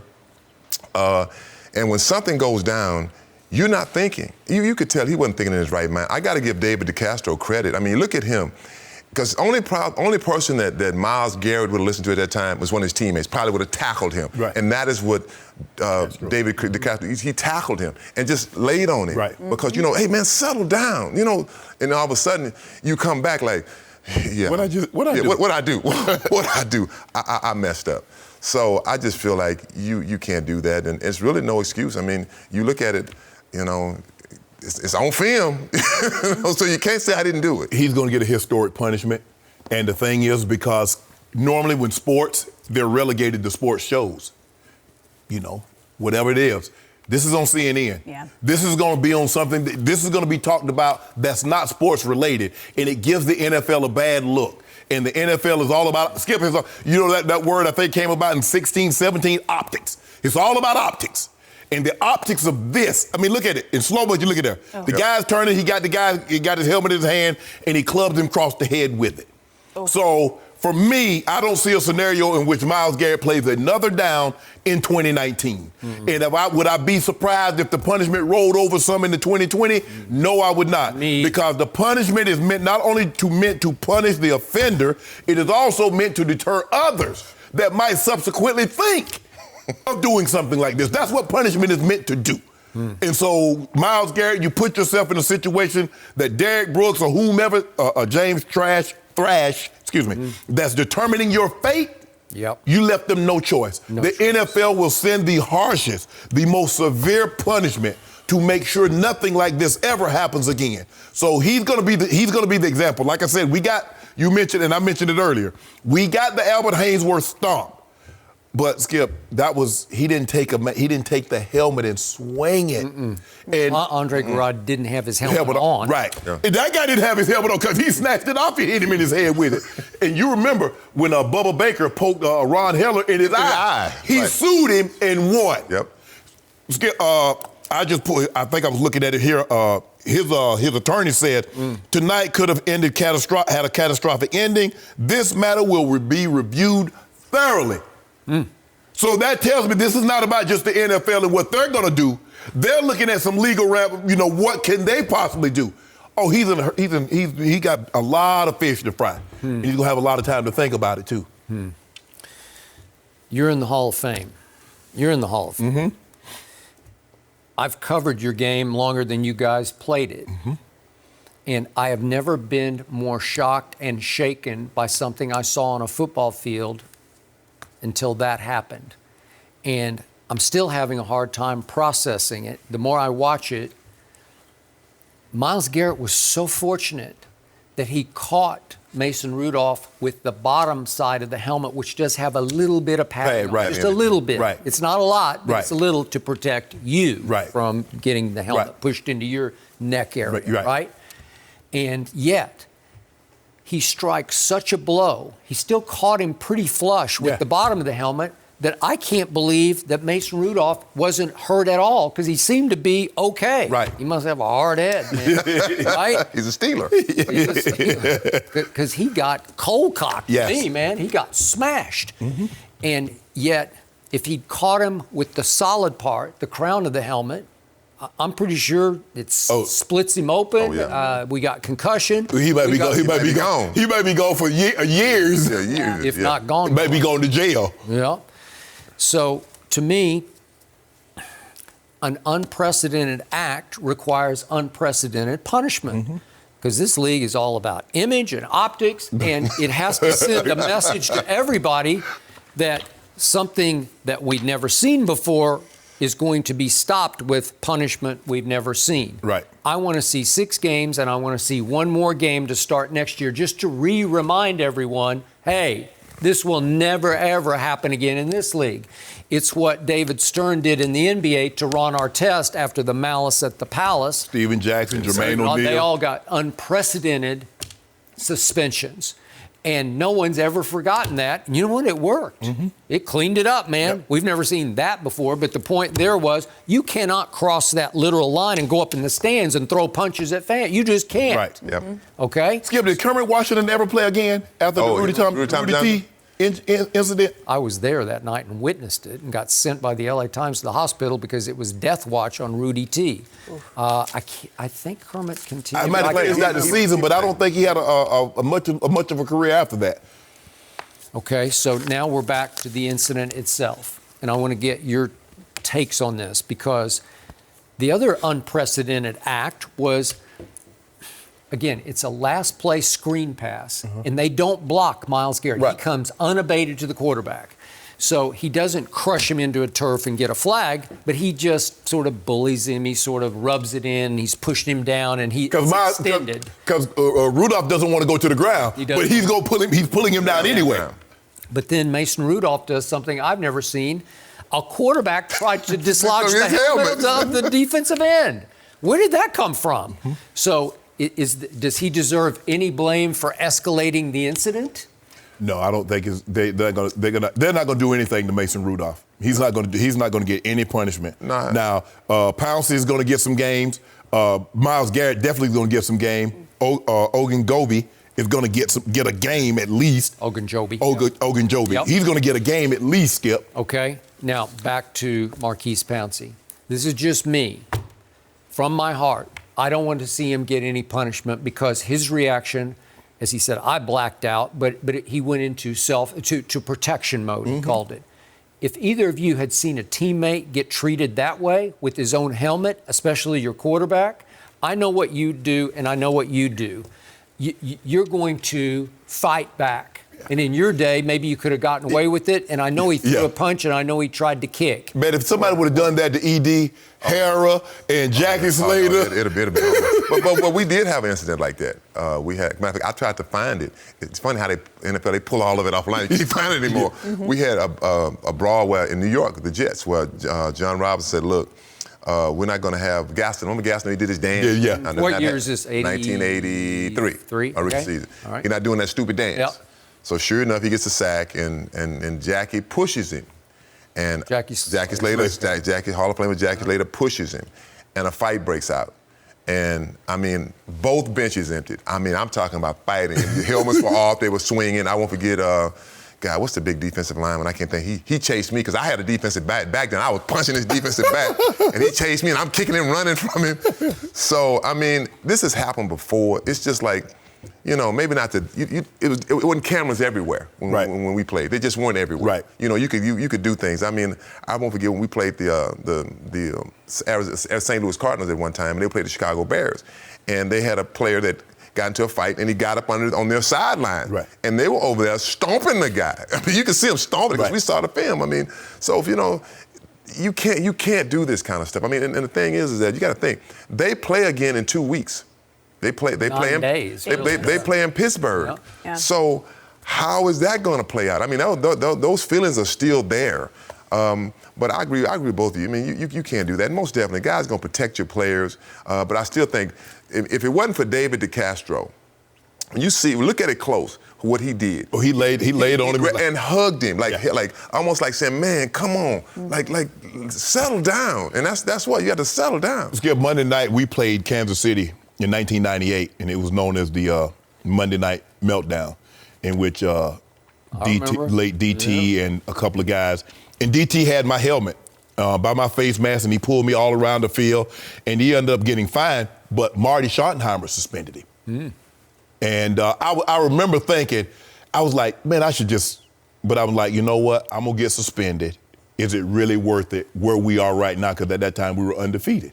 So I'm thinking to myself, if I know me, because you know, because once you start, you can't Once stop. you start, you can't stop. You can't stop. And that was the thing with Myles Garrett, Skip, and Weedy was talking about. Once you go to that place, it ain't no stopping until you finish. Right, you're done. So once he got his helmet off, his whole intention, once Mason Rudolph, and I don't condone, once Mason Rudolph came back, he was getting hit with that helmet. Yeah. And it's just. But after all that you guys said about all the skirmishes you were involved in, the reason this broke through a line to another dimension was this is the era in which that position is most protected, the quarterback position. That's true. So now you used his helmet as a weapon against him? Well, that's unheard of. And they've tried to protect, Skip, they've tried to protect all the positions. They tried to protect the receiver from being defenseless, going across the middle. They've said, lineman, you can't just dive into the guy's knees anymore, offensive line, because you used to roll them up. But the quarterback, they basically built Fort Knox around him. You get this area right here. The size of his letters, the numbers, that's what you can hit. You hit him in his knee, you're going to get a flag. You hit him in his head, you're going to get a flag. You hit him with his helmet in his head. If you land on it. And you can't put all your weight on it. I don't get that. I don't understand that. You got to pull him down on top of you. Come on, man. The weight is to protect the collarbone because it always gets broken every time 300 pounds comes down. Well, you were at the game when Goose sacked Rich Gannon. I know. And it was crack. It was over. Crack. So you say you know this young man, Myles Garrett. He is an intellectual. He's a deep thinker. Very uncharacteristically deep thinker for that position because a lot of those guys are just all-out warriors. So he spent the last 3 years trying to show this league he is really a tough guy, that he can flip that switch on Sunday and become a football warrior. And I think occasionally, because he's drawn a lot of flags for a lot of late hits, he's going over the edge to try to prove his toughness to the league, that you can be deep thinker and a warrior football player. And I think whatever switch he flipped to go into that big stage game last night, it sent him completely over the edge. I don't think that, the intellectual part, I like that about Myles. I mean, he's very smart. I don't think he's trying to prove himself, that I got to be a tough guy in the NFL. When you play in the NFL, but remember the knock on him coming out, not a hard worker, not a high motor guy. Yeah, but very athletic. Yeah, But when you play a sport like football and you play in the defensive line or running back guy, well, you're gonna it's contact. It's always contact. You don't have to prove yourself to a point like I'm tough. If you're making plays, if you're a player, no matter if you're the smartest guy or the dumbest guy, it's all about what you do on the field. It's about your play. It's about, can I run the football? Can I make the tackle? They're not saying, man, so you think you're real smart, huh? they're not thinking about that. It's about your play as a player. And last night, this had nothing to do with how smart he is, how intelligent he is. It was just, he lost control. And all of us have been there. You lose it, and all of a sudden you think, man, I shouldn't have did that. I guarantee you, he didn't sleep well last night. I know he played this over in his head, and I'm sure he saw it like it looks worse on film than he probably thought it did. And think about it, Skip. How many times have you heard someone say, the thing that I love about playing football is that I can legally assault someone on the field, and I get paid handsomely for it. Well, this went over the line because this is not a football play. If he tackles somebody hard, or you clean somebody out, going over the middle, ED back in the day, they used to clean your clock. But this isn't a football play. No. Swinging the helmet is not a football play. Hitting a guy in the head with his helmet is not a football play. So that's where he runs a foul. That's where he looks like, well, that was a foot because, sometimes it's like, well, I'm just making a football play. He's trying to catch the ball. I'm trying to dislodge the ball. That's a football play. He has no leg, no ground to stand on as far as this being a football play. He's dead wrong. The NFL will send a message that will resonate and will be loud and clear. And they're going to be now, if you bet you snatch someone's helmet off, it's about to be a game suspension. Yeah. So they're going to find a way to limit this. But to your point about would he sue? There's a brotherhood of pro football players, and I'm not sure Mason Rudolph wants to be the guy who sued another football player for assault. Ron Heller sued Bubba Baker. That's right, but he did. But he threw him and won. But this here, I mean, he didn't hurt him. He could have killed him. He didn't hurt him because, I mean, we don't know. But just tell Myles to get his number and say, I got a little package coming for you. You know what? You know, if I said Myles, and I mean, if he got class, and he's a very class guy, he'll hey man, I want to apologize to you. I mean, that's the way to handle it. I want to deeply apologize. I want to see your check. See, you want that money, don't you? ED, you keep on going. You know what's going to happen, ED. I don't think he'll send him no check. Well, he might send him a check. He's not starting quarterback. Yeah. But you know, I think he called him and apologized to him. No mercy. Sunday on Fox, Dak Prescott looks to get Skip's Cowboys back on track as they face the Lions, or Jimmy G and the 49ers face Kyler Murray, and the Cardinals. Check local listings for the game in your area. Now, the Cowboys are coming off their 4th loss of the season. The good news for Dallas is that Dak Prescott is coming off back-to-back games with 3 touchdown passes, and Ezekiel Elliott has 120-plus yards from scrimmage in 6 of his last 7 games. Meanwhile, Matt Patricia said he does not anticipate Matthew Stafford playing after missing last week's game with a back injury. Now, Eric, are the Cowboys a pretender or a contender? Well, I'll tell you one thing that made it good for me last week for the Rambassadors was the Cowboys loss. So that kind of put a little edge, helped me out a little bit. The Cowboys are a contender and a pretender. Let me tell you why. Because if you look back a year ago, pretty much today, we were the hottest football team in the National Football League. We had the hottest coach. The Rams. Yeah, the Rams. Yeah. The hottest coach, the hottest team. And we played Kansas City on the Monday night football game, 55-52, shootout. And everybody's been talking about it. Then later on, we played a team called the Detroit Lions. And our coach that offseason, the year before, had met with Bill Belichick. Bill Belichick went to meet him, pick his brain, talk a little football. And after that, we played the Lions. I'm sure Bill Belichick and Patricia talked and said, look, if you play him, this is what they're going to do. They're going to do this, they're going to do that. And we have never been the same. We've never been the same, seriously. We've never been the same football team after that meeting. And I heard that Jason Garrett met with Bill Belichick. They had dinner. Right, they had dinner. Nantucket, yep. They had dinner. And who do the Cowboys play this week? The Detroit Lions. So it's going to be the same scenario. I'm sure he talked a little football, and I'm sure Bill Belichick and Patricia say, look, this is what they do. They're going to, don't let 21 beat you. And so, bam, it's going to be the same thing. And then who do they play the next week? The Patriots. So I'm going to say the Cowboys have one of the most talented football teams, but I think they're contenders. But I think, that meeting going to make them pretenders. So that's your takeaway, pretenders. That's what I think. They are pretenders. I ain't got all that. Pretenders. I told you what making the playoffs at the beginning of the year. You laughed at me. You're going to eat those words. I'm still laughing. You're going to talk about, after this, they're going to take you out of the Hall of Fame. You're going to have to get a jacket back. That was last year. You already lost your Skip, the reason why I say they're pretenders is because you're too inconsistent. Pro Football Focus says you have the best football team. They do. Right now, they say your quarterback is playing the best he's ever played, and the best you've got is 5-4 to show for it. So in other words, what I'm telling you left too many wins. You left them at home. You should be with this resume, with what you got, the best team in football. Your quarterback's playing at an all-star, MVP level, so you say. That's what Zeke is still running the football. Here and there. Not with last week, notwithstanding. I'm just trying to figure out how you're 5-4. So am I.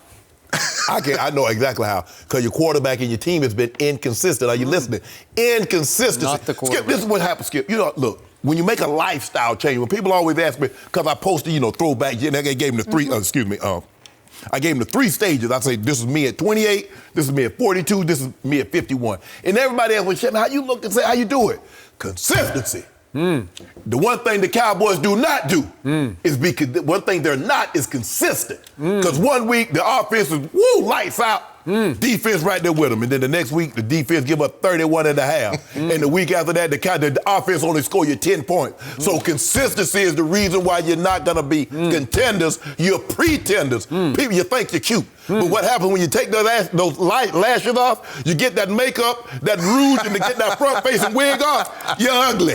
You know what? You're pretenders. You're not contenders. I see a lot of weight fluctuation. For me, I don't know about this consistency. See, I don't know. I see the roller coaster ride. I don't know. So let's talk about the 5-4 Los Angeles Rams, shall we? We talk about the Cowboys. Oh, I'm sorry. Yeah, the Cowboys. We talk about the Cowboys. Both teams are 5-4, and maybe the biggest disappointment in the whole league is the 5-4 Rams. No, the Cowboys. Yeah.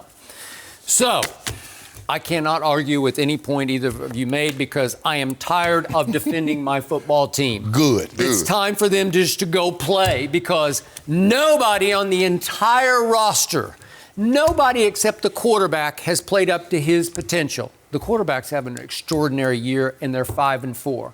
The football team is still ranked number 1 by Pro Football Focus in overall ability and they're 5-4. They are 4th in the league in point differential, which usually means you're pretty good because you keep beating people. You know, you're scoring more than the opposition is. They're 5-4. How do you explain it?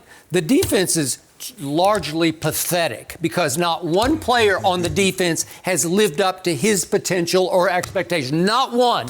DeMarcus Lawrence is ranked by Pro Football Focus the 27th best player in the league, so they have no player in the top 25 on this defense.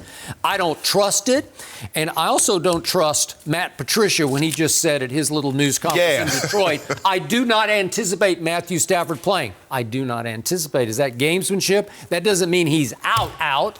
So I'm not going to be surprised if Matt Stafford plays. He just wants you guys to prepare for both, Skip. You know that. I'm also not going to be surprised if Jeff Driscoll lights my team up because he's not bad. He started 5 games for the Bengals last year. He played pretty well at Chicago. You guys got to deal with the Bears this time, right? Yep. He played. Is Trubisky playing? Y'all will be just fine. I said we'll be fine. No. Well, I hope we are fine, but I have no idea what to expect, except it's just time for this football team to rise and shine. Say it with me, I've been saying it every week. Say it with me, Skip. Pretenders. But you know, Skip. Eric, I'm so sorry for cutting you off. Okay. We got to cut you off. Thank you so much for joining us. Thank you. No mercy. Yeah, breaking news here in response to the Steelers-Browns fight last night. Both teams have been fined $250,000, and Myles Garrett has been suspended indefinitely at a minimum for the rest of the season and the playoffs. Shannon, what is your reaction to this punishment? Told you what was going to happen. NFL was going to send the strongest of messages. They're going to punish him severely, but they want a deterrent. They don't want anybody else to ever even think about this. So I knew he was going to be gone for the bare minimum.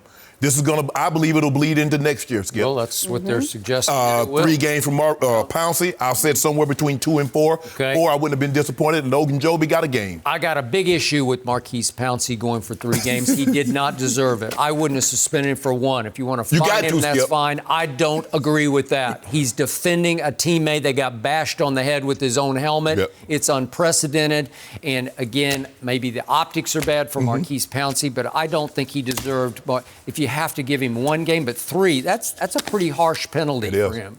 And he probably one of their best offensive linemen, so that's going to hurt. He makes all the line calls. Yeah. But Skip, Myles Garrett, I don't even know what the question was. If anybody thought he was getting anything less than the rest of the season, they were fooling themselves. They were grossly mistaken. The NFL had to send a message because, like you said, you had never seen anything in your 40 years of covering the game. Unprecedented act. So the punishment, yes. Right? So you'll never see a suspension like this for on-field behavior. Now, guys get, drugs or something off the field. Okay, we get that. So but on-field behavior. The exclamation point needs to come with 1 more game to start next year, just to remind everybody going forward, no, we will not tolerate this ever again. Yeah. Oh, he's gonna have to, and then he's gonna have to go see. He's gonna have to go see the commissioner. He's gonna have to go and talk to him and apologize. Like, okay, this is what happened. It will never ever happen again. So if he just thinks that okay, it's over with, No mercy. Thank you for listening to the Undisputed Podcast. I'm Jenny Taft. Keep an eye out for the weekend edition of the podcast tomorrow morning, featuring this week's best segments. Have a great weekend, everyone. Fox Sports. One of one.